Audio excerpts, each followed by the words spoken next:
ओम श्री सिद्धेश्वराय नमः। ओम श्री गुरुदेव शिवाय नमः। आशा करता हूँ आप सभी लोग बहुत अच्छे होंगे। मेरी आप सभी को हार्दिक शुभकामनाएं हैं। आप ही लोगों के जीवन के लिए छोटी छोटी सी चीज़ें निकाल कर मैं आप लोगों के सामने लेकर आता हूँ। जो आज ज्योतिष में आज भ्रम चल रहा है, जो डर चल रहा है, जो आप लोगों के बीच एक खौफनाक मंजर चल रहा है, जिसकी वजह से आप सभी लोग डरे हुए हैं। किसी को पितृदोष बताकर, किसी को काल सर्पदोष बताकर, किसी को अन्य प्रकार के दोष बताकर डराया जाता है।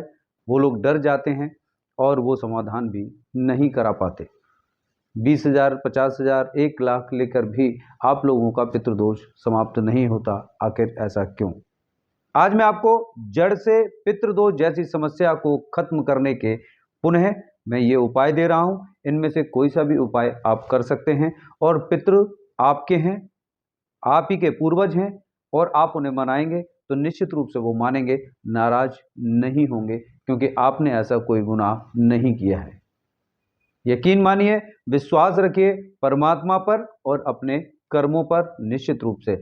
इसके बावजूद भी यदि आपकी किसी की भी कुंडली में किसी ने भी पितृदोष बताया है और यदि पितृदोष है भी, तब भी वो इन सारे उपायों से समाप्त हो जाएगा। किंतु आज आपकी कुंडली में बहुत सारे ग्रह ऐसे हैं जिनकी वजह से आपको सफलताएं नहीं मिलती हैं, जिसकी वजह से आपके जीवन में रुकावटें होती हैं और आप अपना जीवन जी नहीं पाते, खुशी, सुख, समृद्धि प्राप्त नहीं हो पाती, जिसकी वजह से आप अपने जीवन में दर दर भटकते हैं, लोगों को दिखाते हैं और आपके बीच फिर एक डर का माहौल पैदा कर दिया जाता है। पितृदोष, काल सर्पदोष बता दिया जाता है। बिल्कुल भी ना डरें। सबसे पहले मैंने आपको बताया कि जब पितृपक्ष चल रहे हों, उस पितृपक्ष में आप पहले दिन से या दूसरे, तीसरे, जिस दिन भी आप सुनते हैं, बहुत सारे कमेंट्स मेरे पास आए हैं। महिलाओं ने पूछा है पीरियड टाइम चल रहा है, क्या हम ये कर सकते हैं? आप बिल्कुल नहीं कर सकती। उस समय पर आप ना करें, घर के किसी भी सदस्य थे आप दीपक जलवा सकती हैं। पितृदोष के लिए आप पहले दिन से पूर्णमासी से अमावस्या तिथि तक आप दक्षिण पश्चिम के कोने में या अपने घर के पीछे आप सरसों तेल का एक दीपक जला सकते हैं। प्रतिदिन संध्या काल में दीपक अवश्य जलाएं। अमावस्या तिथि तक जलाना है। ये आपके घर के पीछे या दक्षिण दिशा में, घर के अंदर नहीं जलाना है। घर के बाहर पीछे आपका संभव नहीं है या आपका दरवाजा है तो वहां भी जला सकते हैं। यदि वहां भी संभव नहीं है तो आप अपने घर की छत के ऊपर जाकर दक्षिण और दक्षिण पश्चिम दिशा में आप उसे जला सकते हैं। यदि वह भी संभव नहीं है, छोटे छोटे से फ्लैट्स होने की वजह से यदि वह भी संभव नहीं है, तो आप प्रतिदिन संध्या काल में मंदिर में या किसी भी पीपल के नीचे जाकर दीपक जलाकर आ सकते हैं और अपने पितरों से क्षमा याचना करके अपने घर वापस आ सकते हैं। किंतु यह अमावस्या तिथि तक लगातार करें, चाहे किसी के 5 दिन, 4 दिन, 8 दिन, 10 दिन ही क्यों ना छूट गए हों। यदि आपके पास इस पितृपक्ष में 2 ही दिन बाकी हैं या 1 ही दिन बाकी है, आप इस उपाय को तब भी करें, आपको निश्चित रूप से लाभ होगा ही होगा। साथ ही एक विशेष उपाय और आप ये भी कर सकते हैं। पूर्णिमा तिथि से लेकर और अमावस्या तिथि तक एक नारियल, 1 रुपये का सिक्का और थोड़े से काले तिल आपको अपने घर में रखने हैं और हाथ में लेकर पूरे में घुमाकर मंदिर लेकर जाएं। साथ में स्टील के गिलास से दूध और तांबे के लोटे में यदि जल ले जाएं तो अति उत्तम होगा। यदि वो भी नहीं ले जा सकते हैं तो आप अपना नारियल, 1 रुपये का सिक्का और काले तिल पूरे घर में घुमाकर अपने माथे से लगाकर पितरों को याद करते हुए भगवान शिव को जाकर समर्पित कर दीजिए। पूर्णमासी से अमावस्या तिथि तक आप ऐसा कर सकते हैं और लगातार करिए। किंतु बीच में यदि आपको कहीं जाना है तब भी आप करिए। यदि आपने 2 दिन, 4 दिन, 6 दिन मिस कर दिए हैं, छूट गए हैं, तब भी आप वहां से शुरू कर सकते हैं। किंतु जिस दिन आप शुरू करेंगे उस दिन से अमावस्या तिथि तक लगातार करिए। यदि किसी का बिल्कुल ही छूट गया है और चतुर्दशी अमावस्या तिथि है, वो तब भी कर देते हैं, पितृदोष से शांति तब भी प्राप्त होगी। किंतु पूर्ण रूपेण यदि आप चाहते हैं कि पितृदोष शांत हो जाए, पितृ आपके पक्ष में हो जाएं, तो पूर्णिमा तिथि से अमावस्या तिथि तक अवश्य करिएगा। साथ ही आप एक समय का भोजन, 4-5 जो रोटी आप खाते हैं वो बनवाएं। एक समय का भोजन पूर्णमासी से अमावस्या तिथि तक आप छोड़ दीजिए। पितृपक्ष के लिए आप इन सभी उपायों में से कोई भी एक उपाय या ये सारे उपाय कर सकते हैं।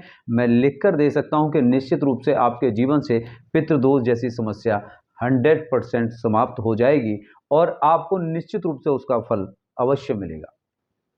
एक समय का भोजन बनवाएं और उसे ले जाकर किसी भी गरीब को, किसी भी मंदिर के बाहर या किसी भी जगह पर जाकर आप किसी को भी खिलाना शुरू कर दीजिए। 16 दिन तक लगातार खिलाएं, उनको कुछ न कुछ दक्षिणा दें, हाथ जोड़कर खिलाएं, पानी जरूर पिलाकर आएं। केवल खाना देने से काम नहीं होगा, पानी उसके साथ उनको जल जरूर देकर आएं और 16 दिन तक लगातार करें।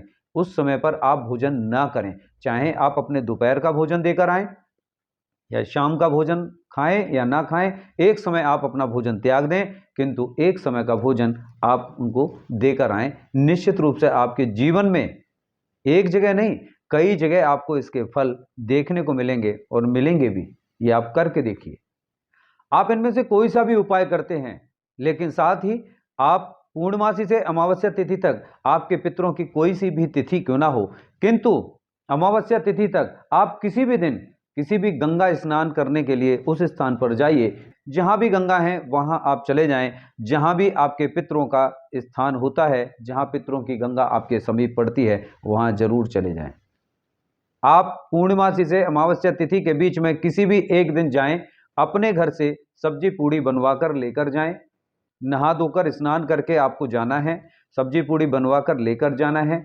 एक नारियल और काले तिल अपने हाथ में रखकर पूरे घर में घुमाकर पितरों का नाम लेकर गंगा स्नान करने के लिए आपको जाना है। गंगा के घाट पर जाइए, वहां स्नान इत्यादि करिए और जो भोजन आप लेकर गए हैं वो भोजन उन गरीबों में जो जो वहां बैठे हों, पता नहीं किस रूप में आपके पितृ वहां बैठे हैं और वो आपका इंतजार भी कर रहे होते हैं। पूर्णिमा से अमावस्या तक इस पृथ्वी लोक पर हमारे पितृ गंगा किनारे अवश्य होते हैं। केवल एक दिन हमारे जिस तिथि को श्राद्ध होता है, हम लोग उसी तिथि को उनका श्राद्ध करके भूल जाते हैं। कदापि ऐसा ना करें। वो गंगा किनारे आपका इंतजार कर रहे होते हैं। गंगा किनारे जाइए, स्नान करिए और पता नहीं वो किस रूप में वहां पर बैठे हैं, उनको भोजन कराएं और जो नारियल और काले तिल आप लेकर गए हैं वहां जाकर अपने ऊपर से 7 बार उतार कर गंगे मैया में प्रवाहित कर दीजिए। देखिए, ऐसा करने से आपके पितृदोष समाप्त ही नहीं होते, बल्कि पितृ आपके लिए एक अच्छी सौगात भी देते हैं, प्रसन्न होते हैं, आपके घर में सुख और समृद्धि अवश्य देते हैं। ध्यान रखिएगा, इनमें से कोई सा भी उपाय आप कर सकते हैं। आज आप लोगों को एक ये मैसेज देना चाहता हूं कि इतने सारे काम करने के बावजूद भी आपके घर में यदि पितृदोष जैसी समस्या कोई बताता है तो निश्चित हो जाएं, बिल्कुल भी घबराने की आवश्यकता नहीं है। साथ ही एक और काम करें, आपके घर में उत्तर और उत्तर पूर्व के कोने में या आपकी रसोई में उत्तर उत्तर पूर्व का कोई जो कोना होगा उसमें आज ही एक मटका लाइए। मिट्टी का मटका होता है, घड़ा होता है, वो घड़ा लेकर आइए, उस घड़े में पानी भरिए और उसको ढक के रखिए और अपने घर में रसोई में इस्तेमाल होने वाले जो भी आप प्रयोग करते हैं उस घड़े में से लेकर वो पानी प्रयोग करना शुरू कर दीजिए। देखिए, निश्चित रूप से आपके पितरों की कृपा आपके पूरे घर में बरसने लगेगी। करके देखिएगा। और पितृदोष के अलावा आपकी कुंडली में बहुत सारे दोष होते हैं जिसकी वजह से आपके घर में दिक्कतें होती हैं, किंतु कुछ लोगों को पितृदोष जैसी समस्या बता के डरा दिया जाता है। बिल्कुल भी डरने की आवश्यकता नहीं है, निश्चिंत रहें, अपनी कुंडली का विश्लेषण करा लें।